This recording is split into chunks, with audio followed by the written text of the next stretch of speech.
A young man kneels beside the blood-soaked corpse of a dog, facing the barrel of a killer's gun.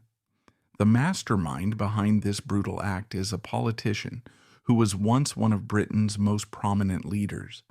This paradox occurs to bury a passionate but forbidden same-sex love affair. Jeremy Thorpe, the gay scandal that exposed Britain's darkest cover-up. Why did the entire elite conspire to protect the murderer and crush his young lover? Jeremy Thorpe was born in 1929 into a world of inherited privilege. His natural brilliance and razor-sharp wit propelled him rapidly up the political ladder. He became a member of Parliament by 1959. By 1967, he had seized the leadership of the Liberal Party. But this public brilliance required a suffocating dual existence. During this era, homosexual acts were severe criminal offenses. They led to imprisonment and utter social ruin. Thorpe survived through absolute compartmentalization. By day, he delivered speeches on national morality. By night, he navigated a hidden underworld, pursuing working-class men he believed he could easily dominate in silence. This extreme repression demanded an impenetrable disguise. For a man of Thorpe's ambition, political survival required a respectable domestic facade. These marriages of convenience were executed with a cold, calculating precision. In 1968, he married Caroline Allpass, a woman completely unaware of the dangerous secrets her husband harbored. She provided him with a son and the necessary image of a family man, but her life was tragically cut short in a car crash in 1970. Whispers of Thorpe's private life began to circulate through the corridors of Westminster.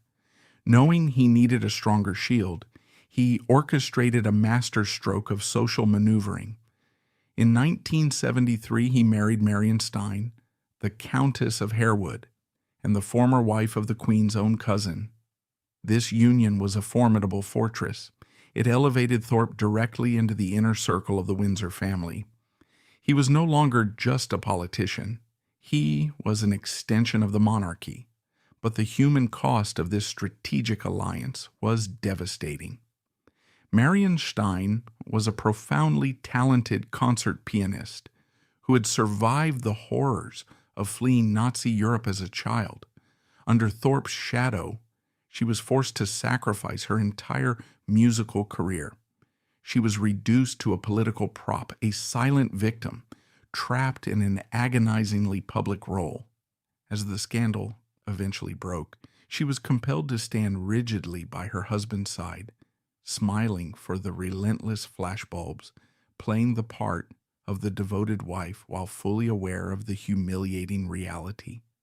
Thorpe commodified the women in his life, stripping them of their autonomy to build a wall around his own ambition.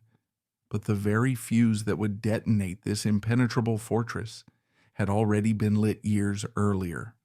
The year was 1961, and London was a city of locked doors and whispered threats for men who loved other men. The law was absolute and unforgiving, treating same-sex relationships not as a private matter, but as a gross indecency punishable by hard labor and total social obliteration. Men of power lived in a state of perpetual vigilance, knowing a single misstep or a vengeful whisper could end a career overnight. The police actively hunted in public restrooms and parks, using undercover officers to entrap targets. Blackmail was a booming silent industry. In this climate of fear, the elite built fortresses of denial, marrying women they did not desire to present a flawless image to a conservative public. Jeremy Thorpe mastered this dangerous game better than anyone. He understood that survival meant keeping his desires entirely divorced from his public persona. But arrogance often overrides caution, especially in men accustomed to unquestioned obedience. Far away from the suffocating halls of Westminster, in the muddy, freezing stables of a riding school in Kingsham, Oxfordshire, Thorpe found exactly what he was looking for. Norman Scott was a fragile 21-year-old groom. He was chronically anxious, prone to severe depressive episodes, and entirely disconnected from any stable family structure. He possessed a nervous, delicate energy that made him exceptionally vulnerable to manipulation. When the charismatic member of Parliament arrived at the stables, clad in expensive tailored wool and exuding absolute authority, the power dynamic was immediately and permanently skewed. In the young man, Thorpe immediately recognized an opportunity for total control. The politician began a systematic process of psychological and financial grooming. He recognized Scott's desperate need for a father figure and a sense of belonging, and he weaponized it. Thorpe promised to help the young man secure a better job, offering a lifeline out of the freezing stables. He instructed Scott to come to London, promising to introduce him to influential people. When Scott arrived in the capital, terrified and broke, Thorpe met him at the House of Commons. The sheer scale of the architecture, the history, and the power of the place was designed to overwhelm the young groom. Thorpe then took him to the upscale apartment of a wealthy friend, sealing the young man in an environment of unimaginable luxury. It was in this hidden, opulent world that the physical relationship began. For Scott, it was a confusing mix of genuine affection, profound intimidation, and a desperate gratitude for being saved from poverty. For Thorpe, it was an exercise in dominance. He bought Scott expensive suits, paid for his meals in high-end restaurants, and treated him like a prized, albeit temporary, possession. But Thorpe's fatal flaw was his belief in his own invincibility. Intoxicated by the ease with which he controlled Scott, he abandoned the cardinal rule of his secretive life. He began to put his feelings on paper. He wrote letters on official House of Commons stationery, a reckless display of power that intertwined his political office with his hidden desires. The most infamous of these letters was written after Scott had suffered a severe mental breakdown and was recovering in a psychiatric clinic. Thorpe wrote to him with a mix of paternalistic concern and undeniable romantic attachment. He ended the letter with a phrase that would eventually become the dark punchline of the entire scandal. "Bunnies can and will go to France. I enclose your retaining fee. Yours affectionately, Jeremy. I miss you terribly." Bunnies was Thorpe's pet name for Scott. The retaining fee was a deliberate, almost mocking acknowledgement of the financial dependency he had created. By 1963, Thorpe's political star was rising rapidly, and the liability of a highly unstable, emotionally demanding young lover became too great a risk. He decided to sever the tie. He expected Scott to accept his dismissal quietly, taking the clothes and the memories and fading back into the working-class obscurity from which he had been plucked. He cut off the financial support and stopped returning calls. He underestimated the profound damage he had inflicted on a mind that was already fragile.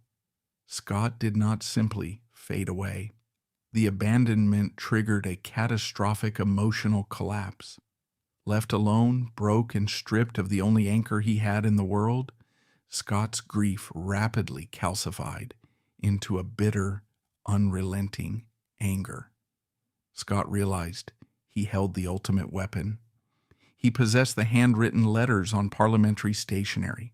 He knew the intimate details of Thorpe's apartment, the names of his associates, and the exact nature of the lies the politician told the public every single day. The young groom refused to be discarded like garbage. He began a chaotic, desperate campaign to force the world to acknowledge what had happened to him. He went to the police in Chelsea, handing over the letters and confessing to the illegal affair. In a functional justice system, this would have triggered an immediate and devastating investigation into the Member of Parliament. But the police, recognizing the name on the stationery, immediately panicked. Instead of investigating Thorpe, the authorities focused on intimidating Scott. They interrogated him brutally, treating the victim as the criminal. The letters were quietly passed up the chain of command, eventually landing on the desks of senior intelligence officers at MI5.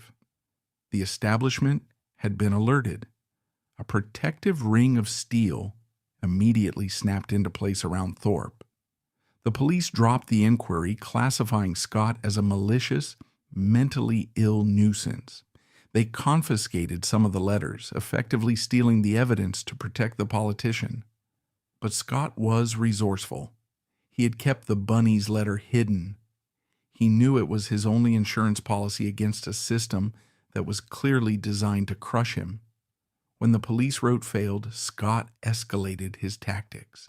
He tracked down Thorpe's mother, a formidable aristocratic woman, and confronted her with the truth about her golden son. He stood outside political rallies, shouting accusations at Thorpe across crowded rooms. The rumors began to bleed into the press, veiled and cautious but persistent. Thorpe's initial arrogance evaporated, replaced by a cold, suffocating paranoia. The Scott problem was no longer a minor inconvenience. It was a lethal threat to his entire existence. He realized that ignoring the young man was impossible. The blackmail had begun not for money, but for the utter destruction of Jeremy Thorpe's perfectly curated life. Jeremy Thorpe realized that ignoring the young man was a luxury he could no longer afford. The threat of exposure was a daily suffocating weight. He needed allies who were completely bound to his survival, men who operated in the gray areas of morality and possessed the resources to make problems disappear.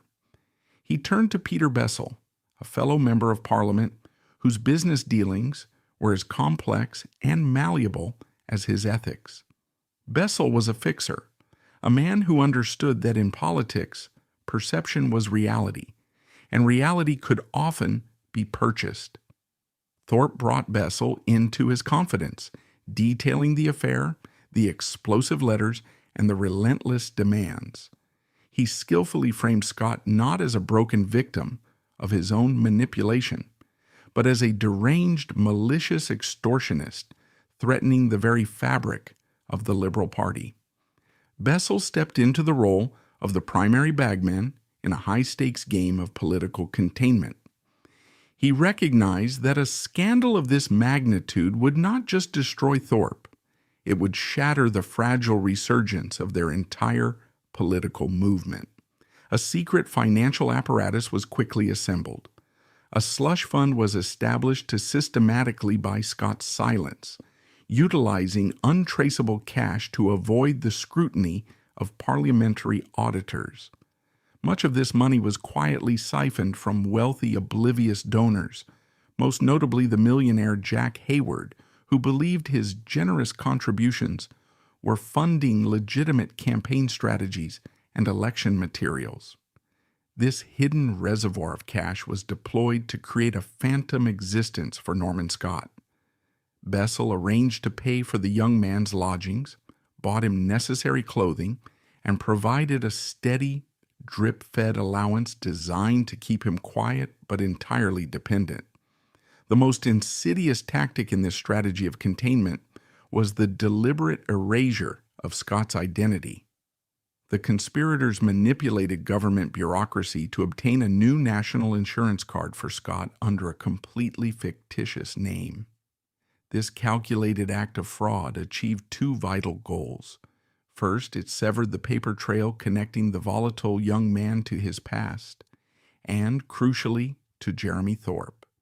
Second, it trapped Scott in a state of enforced paralysis. He could not legally secure employment, claim benefits, or build a legitimate life under his real name without exposing the entire fraudulent scheme.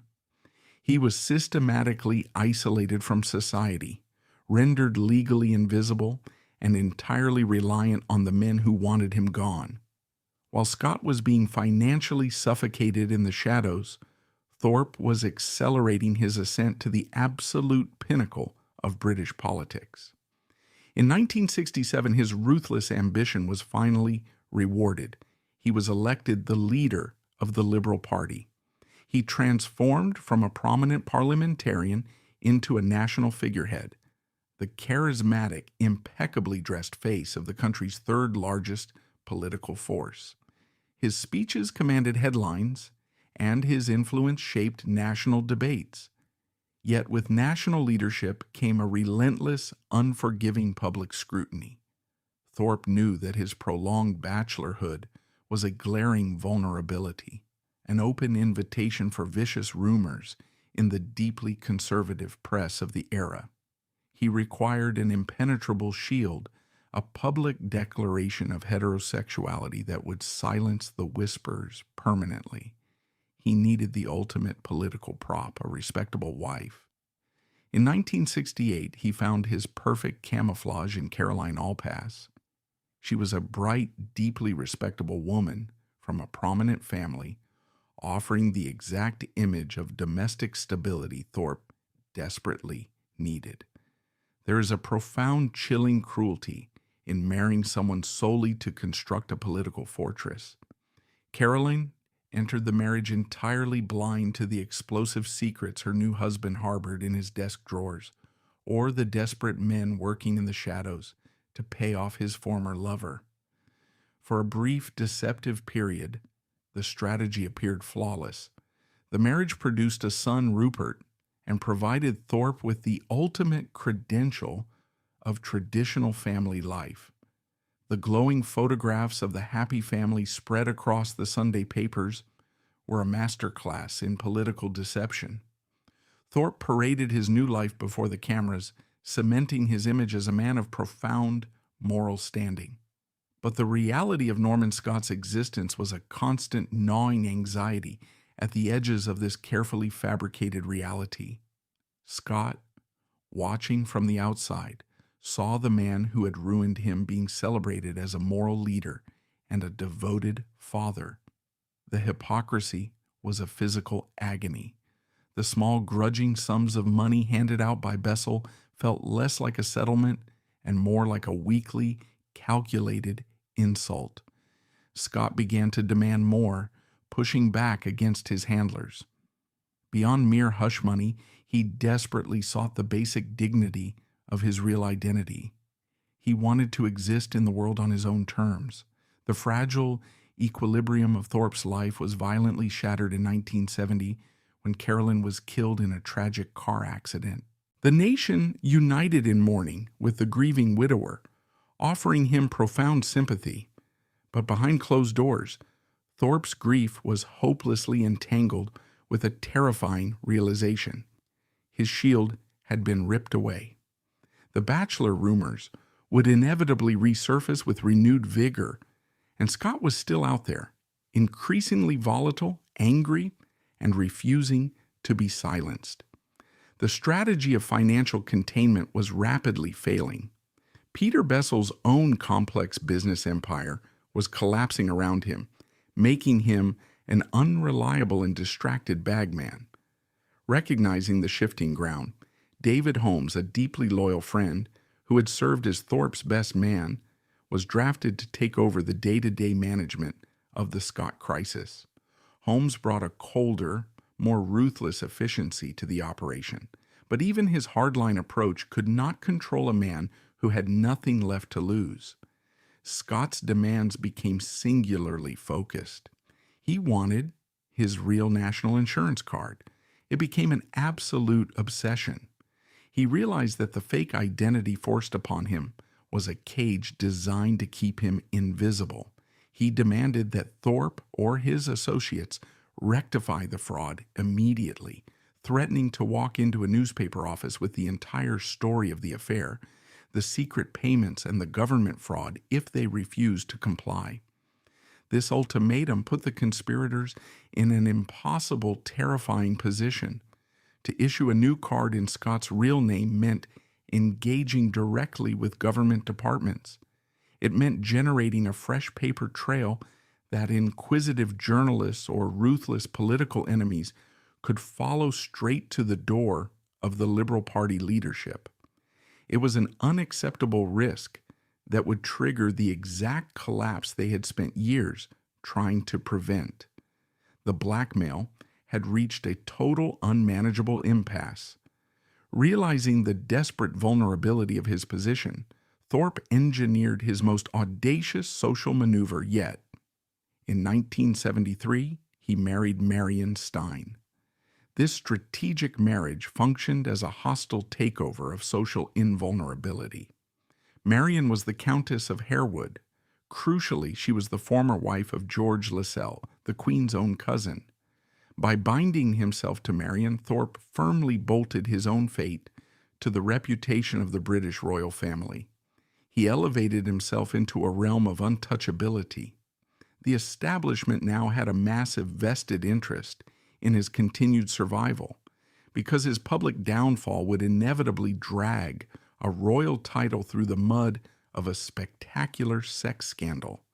Marion, a deeply talented woman who had survived the profound trauma of a childhood fractured by war, was unwittingly drafted into a brutal conflict she knew nothing about. She was required to sacrifice her personal peace to play the role of the devoted political wife, providing the ultimate, unassailable cover for a man whose entire existence was built on a foundation of lies.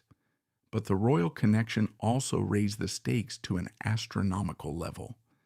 If Scott spoke out now, it would no longer be just a severe political embarrassment. It would be a constitutional crisis that the ruling class would do anything to avoid. It was within this atmosphere of extreme, suffocating pressure that the unthinkable slowly morphed into the inevitable.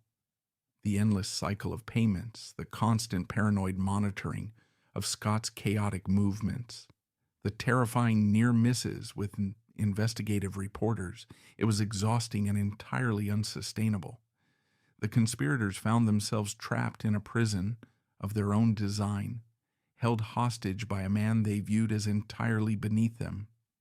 In a secluded, secure room, far removed from the prying eyes of the press and the cheering crowds of his constituents, Jeremy Thorpe sat down with his closest, most compromised confidants. The mask of the civilized, progressive, and highly educated politician slipped completely away. It revealed the cold, calculating survivalist underneath, a man willing to cross the ultimate moral boundary to preserve his power. The conversation definitively shifted from containment to elimination. The exact words spoken in that room have been furiously debated, denied, and analyzed for decades, but the lethal intent behind them was undeniable. The problem of Norman Scott could no longer be managed with envelopes of cash or veiled threats. The fragile young man had become a terminal cancer on Thorpe's political body, and ruthless surgery was deemed the only viable option. Thorpe looked directly at the men who had dedicated years of their lives to protecting his lies. He voiced the dark, violent thought that had been quietly taking root in the shadows of his mind. He stripped away the last remnants of humanity from the man he had once pursued and claimed to miss terribly. He reduced Scott to a mere nuisance, an injured animal that needed to be put down for the greater good of the party and the system. The leader of the Liberal Party delivered a sentence that would permanently stain British history. He stated plainly that getting rid of him was no worse than shooting a sick dog. The transition from a dark thought spoken in a secure room to a tangible murder plot required a specific kind of moral detachment. The men surrounding Jeremy Thorpe were no longer just political advisors. They had become accomplices in a deadly conspiracy. The machinery of assassination had to be constructed far away from the polished corridors of Westminster. David Holmes, the fiercely loyal former best man, took the reins. He understood that a politician of Thorpe's stature could never directly hand cash to a killer. The transaction needed layers of insulation, a buffer of deniability that would protect the leadership even if the operation catastrophically failed.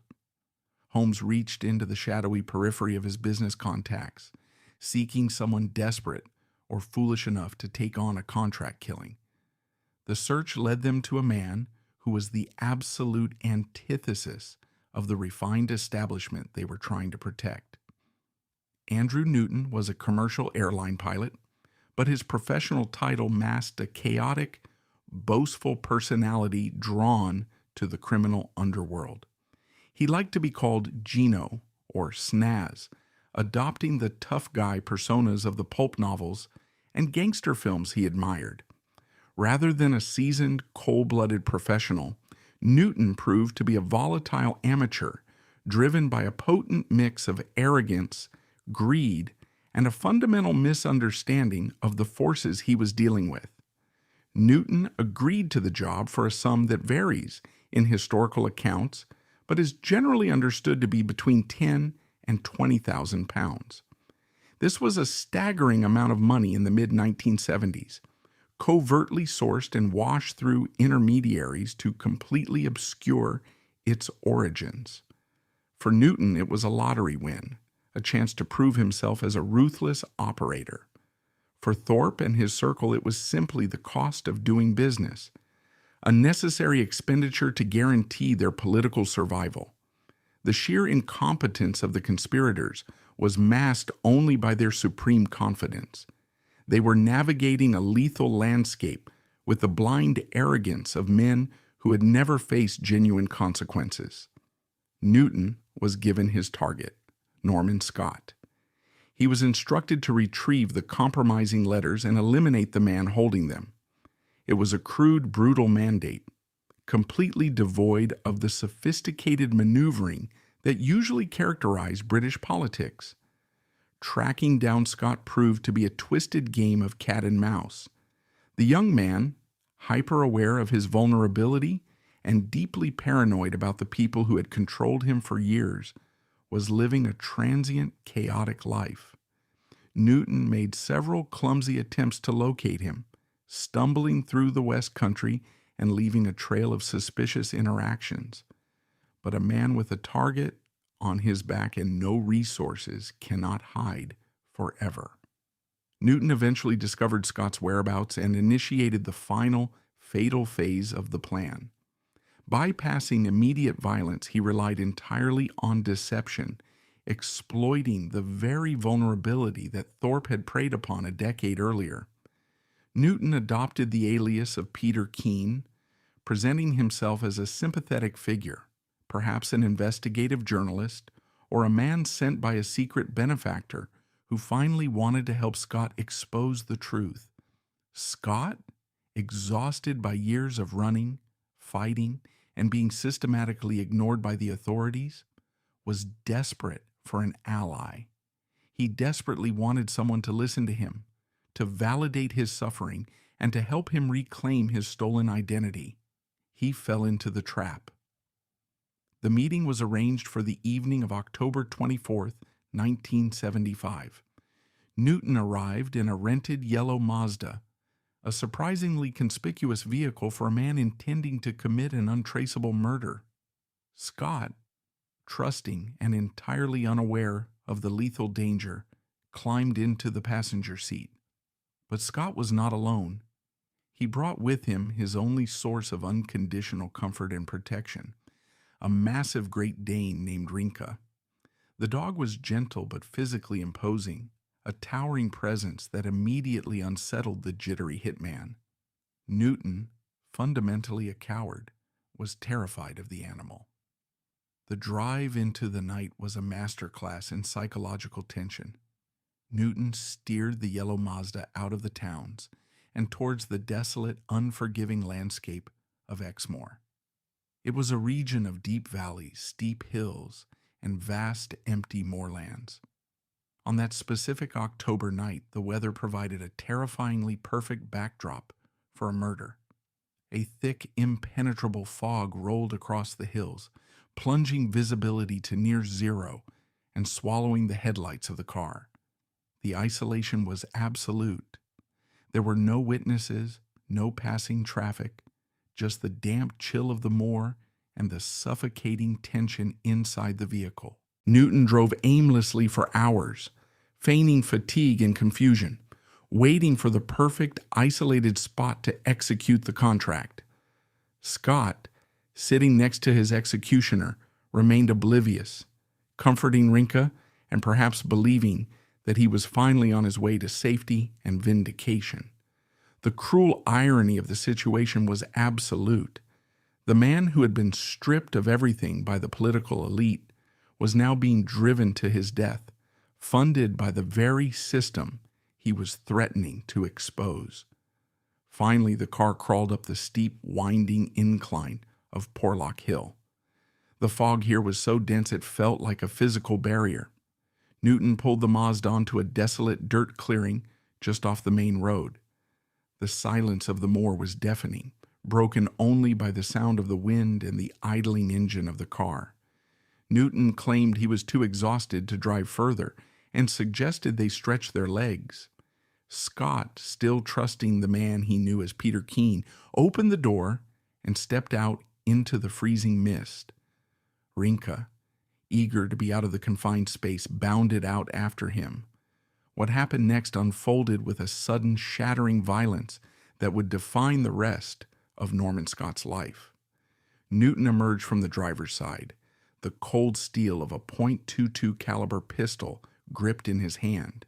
He did not immediately aim at the human target. His fear of the towering Great Dane overrode his primary mission. In a purely reactive, cowardly move, Newton pointed the barrel directly at Rinka's head. The gunshot cracked through the silent fog like a whip. It was a deafening, unnatural sound in the empty landscape. Rinka, the innocent animal that had provided Scott with the only loyalty he had known for years, collapsed instantly onto the muddy ground. Blood poured into the dirt. The dog died immediately, a completely senseless casualty of a political cover-up orchestrated hundreds of miles away in the gilded rooms of London. For Norman Scott, the sound of the gunshot and the sight of his dead companion shattered his reality. He was paralyzed by a profound, agonizing shock. The world stopped making sense. He fell to his knees beside the bleeding animal, screaming in absolute horror and disbelief. The emotional devastation was so complete that he did not even realize he was the actual target. He was a man utterly broken, mourning the last piece of light in his chaotic existence. Newton stood over him, the smoking gun in his hand. The hitman had crossed the threshold of murder, but his nerve was rapidly disintegrating. The reality of the violence, the sheer volume of Scott's agonizing screams, and the oppressive darkness of the moor stripped away his gangster persona. He leveled the firearm at the weeping, defenseless man on the ground. He looked down at the victim his wealthy employers had deemed no better than a sick dog.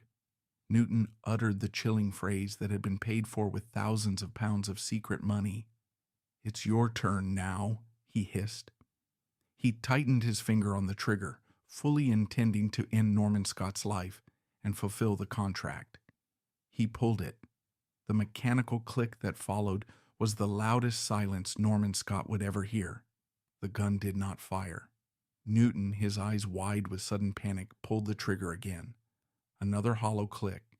The cheap, poorly maintained .22 caliber pistol, exposed to the damp, freezing fog of Exmoor, had catastrophically jammed. The firing pin struck empty air. The sophisticated, deeply funded assassination plot orchestrated by the highest levels of the British establishment was completely derailed by a jammed piece of metal. The hitman descended into absolute terror. He frantically racked the slide, desperately trying to clear the chamber and force a bullet into the firing mechanism. But the weapon was dead. Scott, still weeping over the body of Rinka, suddenly realized the mechanical failure had just saved his life. The man who had been hunting him was now just a terrified amateur with a broken piece of steel. Cowardice completely overtook Andrew Newton. Realizing he had failed the primary objective and left a living witness to an attempted murder, he abandoned the hit. He scrambled back into the yellow Mazda, the tires spinning wildly in the mud and gravel as he threw the car into gear. He sped off into the impenetrable fog, leaving Norman Scott alone in the freezing darkness, kneeling in the blood of his dog, completely abandoned by the world. The silence that returned to Porlock Hill was heavier than before. Scott was miles from civilization, shivering in the cold, traumatized beyond the limits of human endurance. Yet, he was alive. Against the combined will of a powerful political leader, a network of loyal fixers, and a hired killer, he had survived. He managed to stumble through the darkness, eventually finding his way to a roadway where he flagged down a passing motorist. When the local police arrived at the scene, they found a hysterical young man and a dead Great Dane.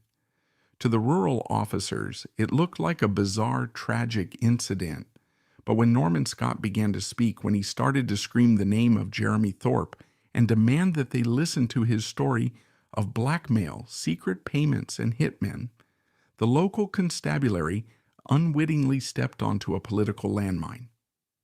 Within hours, the news of the botched assassination began to filter back to London. The conspirators received the devastating update. The dog was dead, but the target was alive and talking to the police. The containment strategy had completely imploded.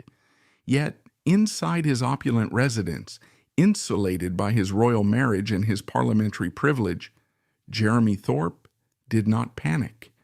His arrogance remained absolute. He truly believed that the machinery of the British state, the elite cross-protection that had shielded him his entire life, would simply absorb this failure and make the problem disappear, just as it had always done. The belief in absolute impunity is a dangerous narcotic, and Jeremy Thorpe had been heavily intoxicated by it for his entire political life. As the morning sun burned through the dense Exmoor fog on October 25, 1975, the wreckage of the assassination plot lay scattered across the desk of the local Somerset constabulary. Norman Scott, shivering, traumatized, and covered in the blood of his slaughtered dog, sat in a sterile police interview room.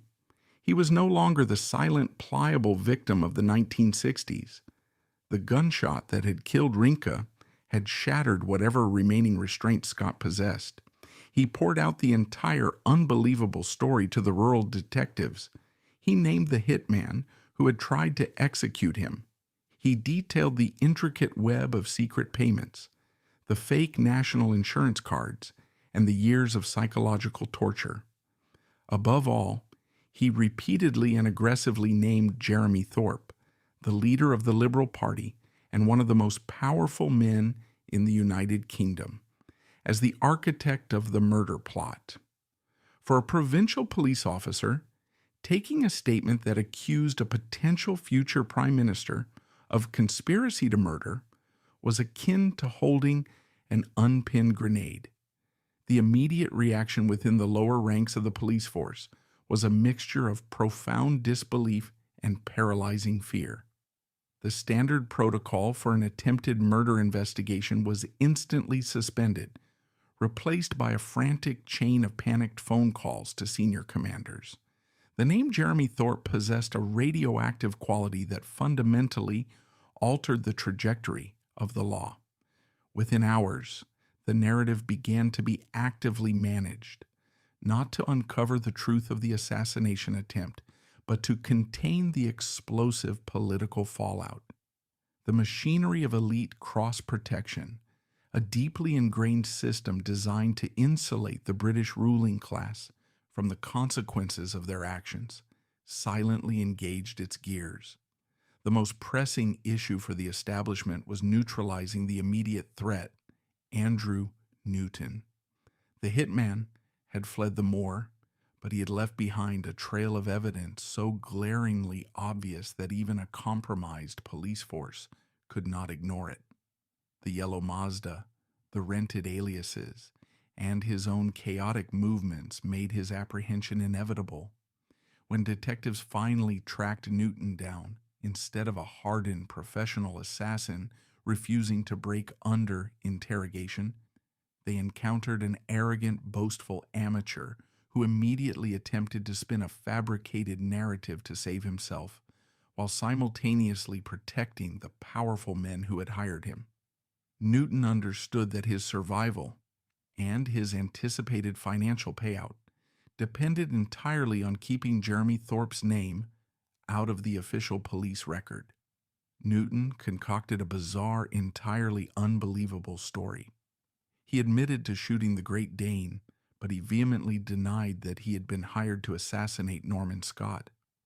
Instead, he claimed that Scott had been blackmailing him over some vague, unspecified personal indiscretion, and that the confrontation on the moor was simply an attempt to frighten Scott into silence.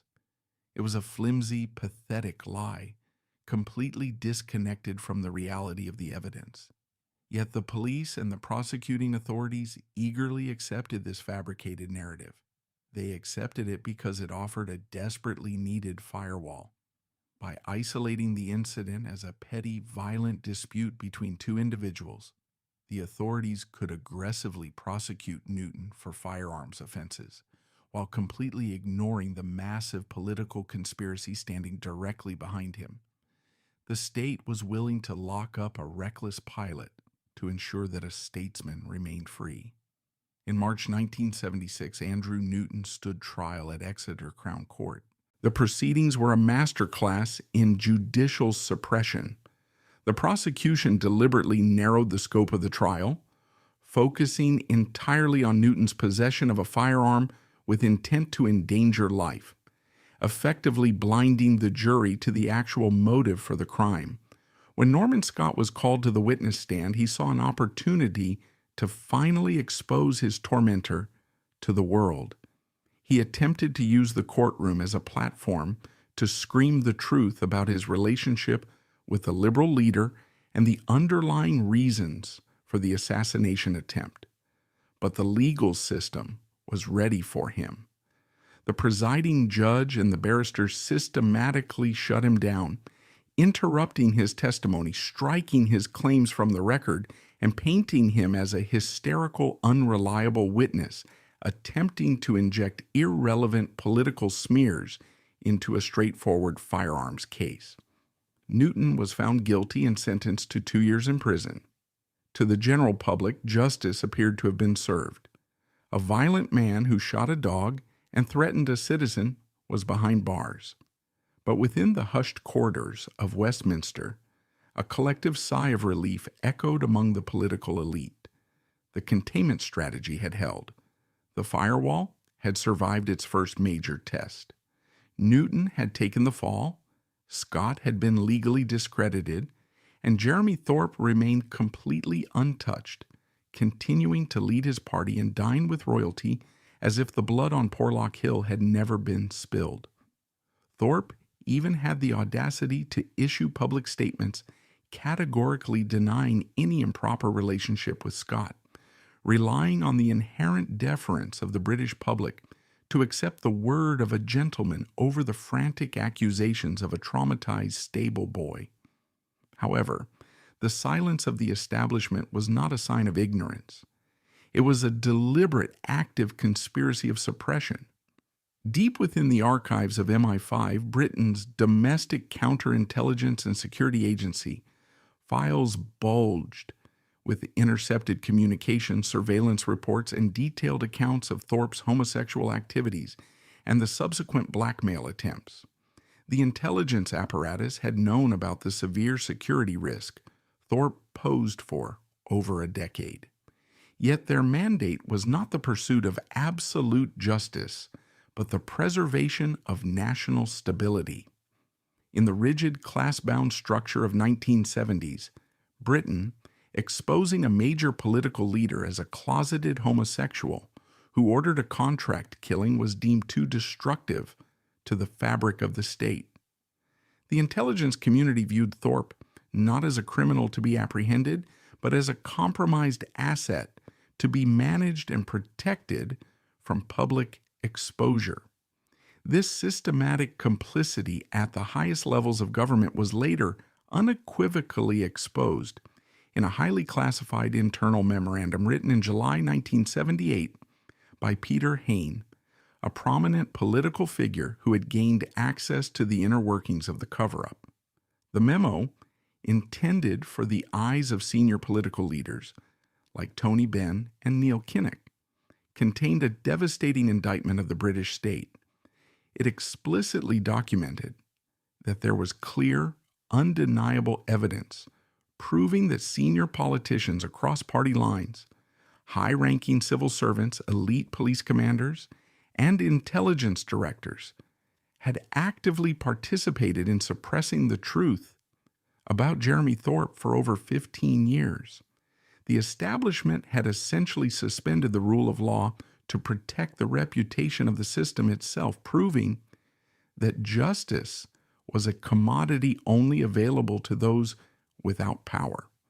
The mainstream British press, traditionally aggressive and inquisitive, was entirely paralyzed by the nation's draconian libel laws.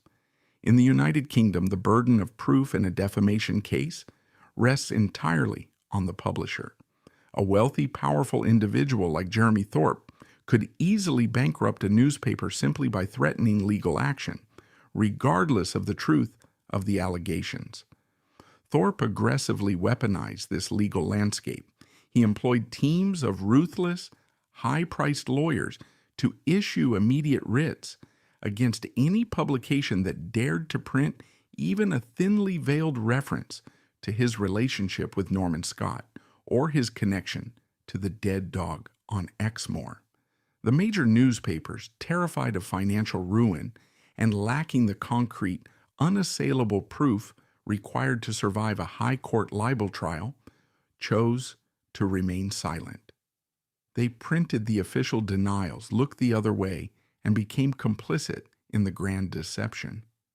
The only fracture in this wall of media silence came from the underground, specifically from the satirical and fiercely independent magazine Private Eye.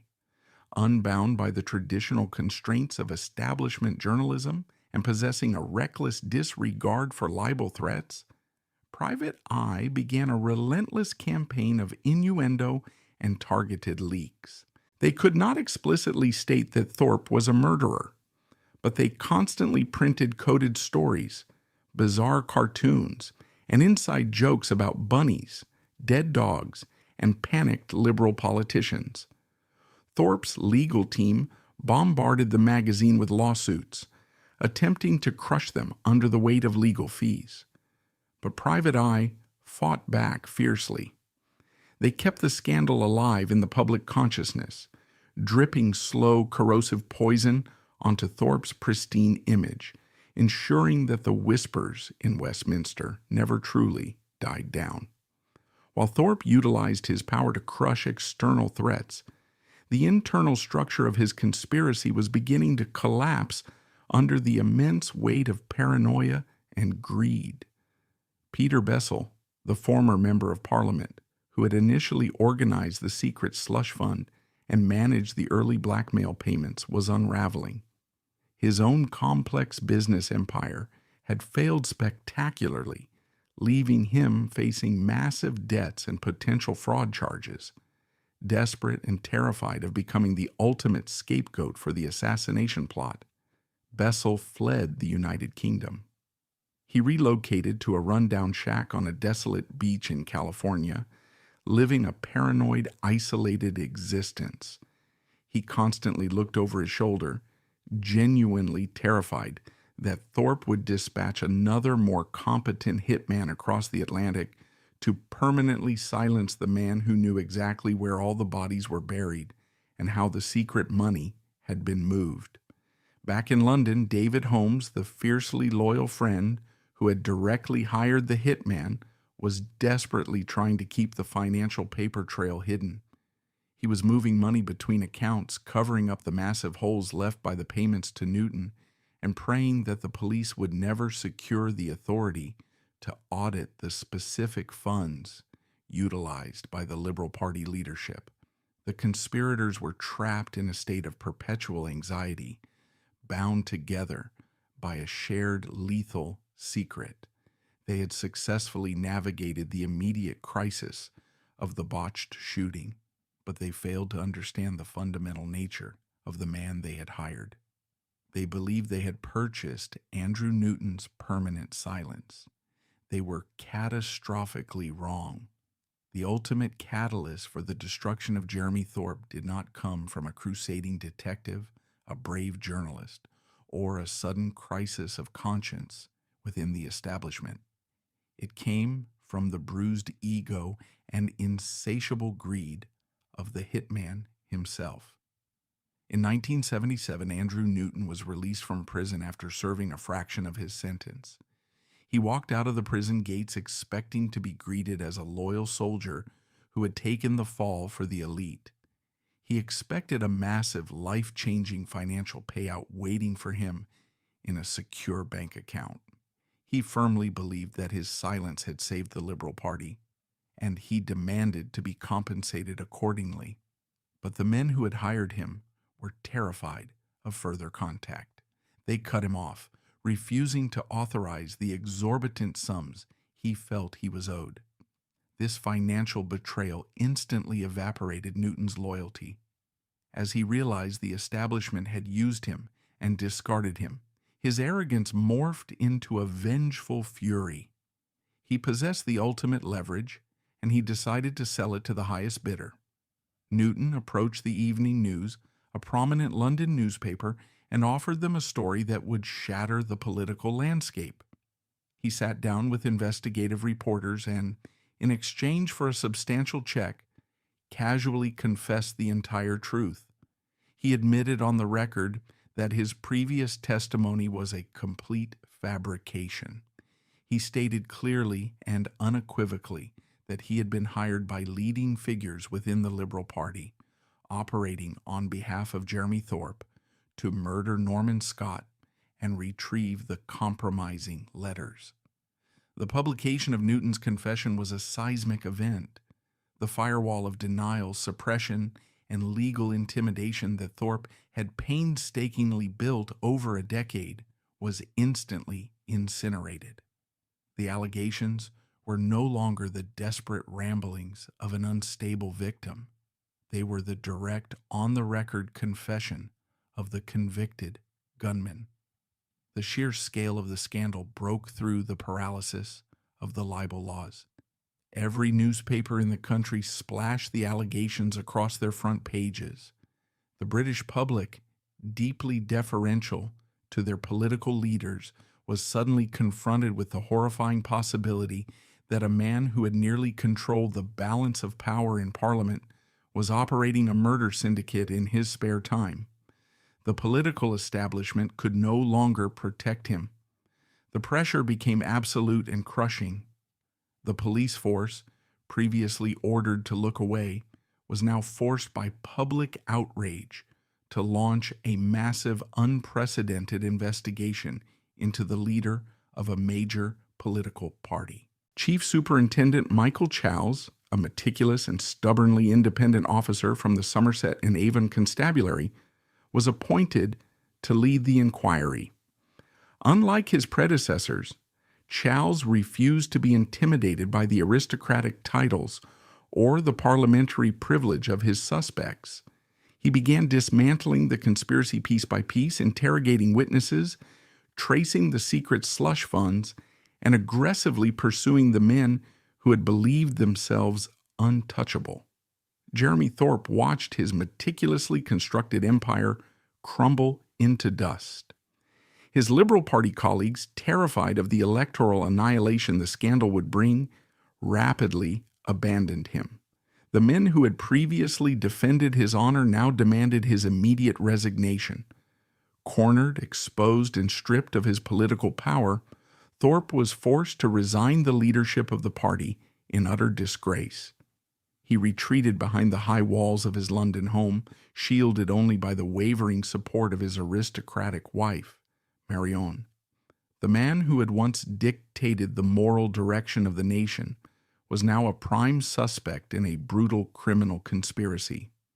The police net was closing rapidly, preparing to drag the elite cross-protection mechanism into the unforgiving light of a criminal courtroom. The stage was set for the trial of the century, a brutal collision between absolute power and the desperate demand for justice. In 1978, the unthinkable finally happened. Jeremy Thorpe, the man who had once been tipped to lead the nation, was formally charged with conspiracy to murder. Alongside him stood David Holmes and two other accomplices who had facilitated the hiring of the hitman. The arrest sent shock waves through the global political landscape. It was the first time in modern British history that a leading politician faced such a grave and sordid accusation. The meticulously constructed wall of elite protection had cracked, but it had not yet crumbled. The establishment, realizing that a conviction would irreversibly damage the public's trust in the ruling class, prepared for one final, desperate stand at the Old Bailey, the most famous criminal court in the world. The trial commenced in May 1979, dubbed by the press as the trial of the century. The atmosphere around the Old Bailey was electric, a chaotic collision of political scandal, high society, and true crime. Crowds lined the streets, desperate to catch a glimpse of the disgraced statesman. Thorpe arrived each day looking impeccably tailored, his aristocratic wife Marion stubbornly gripping his arm. She played her role flawlessly, presenting a united, dignified front against what they portrayed as a smear campaign. Inside the courtroom, the air was thick with tension and the suffocating weight of class privilege. The defense strategy was brutally simple. They would not deny that Thorpe was a target of blackmail, but they would absolutely deny the murder plot by completely destroying the character of every witness called against him. The prosecution's case rested heavily on two key figures, Peter Bessel and Norman Scott. Bessel, the former bagman who had fled to California, was lured back to testify under a highly controversial arrangement. He had signed a lucrative contract with a major newspaper, stipulating that his payout would double if Thorpe was convicted. This financial incentive was a massive gift to Thorpe's defense team. The defense barristers, some of the most expensive and ruthless legal minds in the country, tore into Bessel. They painted him as a greedy, desperate fraudster who was willing to perjure himself to secure a retirement fund. Bessel's credibility was systematically dismantled in front of the jury, making his testimony about the secret slush funds and the cold command to eliminate a threat seem like the desperate fictions of a ruined man. But the true cruelty of the trial was reserved for Norman Scott. When the fragile young man took the witness stand, he stepped into an arena entirely controlled by the men who had tried to erase him.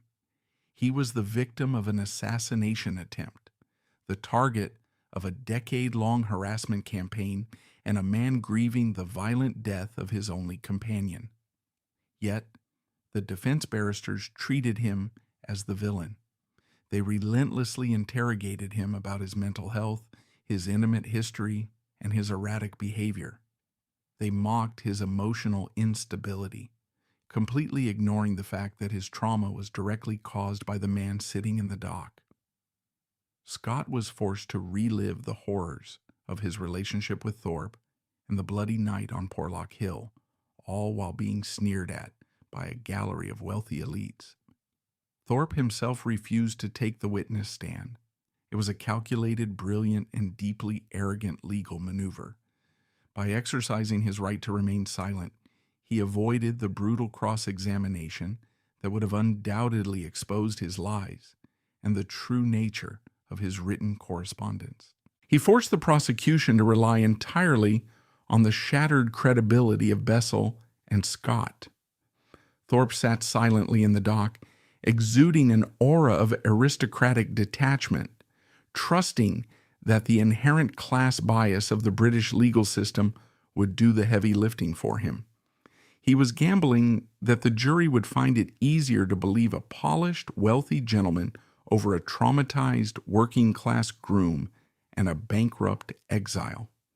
His gamble paid off spectacularly, aided by a judge who seemed determined to act as a secondary defense attorney.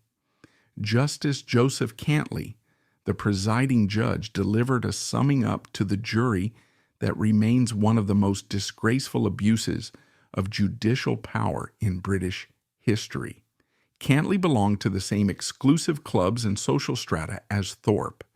His bias was not hidden, it was proudly paraded. In a stinging multi-hour address, Cantley abandoned neutrality and actively instructed the jury on how to view the witnesses. He venomously attacked Norman Scott, using language that stripped the victim of his humanity and framed him as a societal parasite. Cantley famously told the jury that Scott was a hysterical, warped personality and an accomplished sponger. He described the man who had survived a gunshot as a spineless, neurotic character addicted to hysteria and self-advertisement. He then turned his contempt toward Peter Bessel, dismissing him as a humbug. After thoroughly assassinating the character of the prosecution's star witnesses, Cantley offered a glowing, almost reverent assessment of Jeremy Thorpe.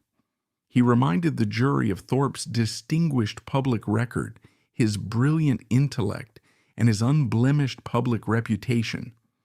The judge essentially ordered the jury to disregard the mountain of circumstantial evidence and the confession of the hitman, heavily implying that a man of Thorpe's caliber was simply incapable of such vulgar criminality. The jury deliberated for over 50 hours, clearly struggling with the weight of the evidence against the immense pressure of the judge's instructions. When they finally returned to the courtroom, the tension was unbearable. The foreman stood and delivered the verdict, not guilty. Jeremy Thorpe and all of his co-conspirators were acquitted of all charges. A collective gasp echoed through the Old Bailey. Thorpe closed his eyes, his face completely devoid of emotion, while Marion offered a tight, practiced smile.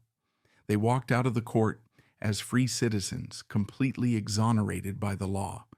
The elite cross-protection mechanism had succeeded in its final, most desperate mission. The establishment had protected its own. The public reaction was a mixture of profound shock and deep cynicism. Jeremy Thorpe was legally a free man, but his life was utterly destroyed. The Liberal Party ostracized him. He spent his remaining decades hidden away in his London home as a toxic pariah. He died in 2014, never offering a public apology and taking the absolute truth to his grave. Marion Stein remained by his side until the end, her own immense talents permanently overshadowed by her husband's scandal. Norman Scott survived them all, retreating to a quiet life in the countryside, surrounded by the dogs and horses that offered the loyalty human society had viciously denied him. The case of Jeremy Thorpe remains a stark anatomy of political corruption.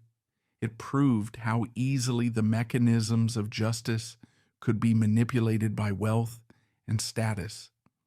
Ultimately, the most potent symbol of this constitutional crisis was not a ruined politician, but Rinka, a Great Dane bleeding out in the freezing fog of Exmoor. The animal was the only truly innocent participant, slaughtered by a system that viewed the vulnerable as entirely disposable. Justice was never served at the Old Bailey in 1979. It was simply buried under the heavy robes of elite privilege.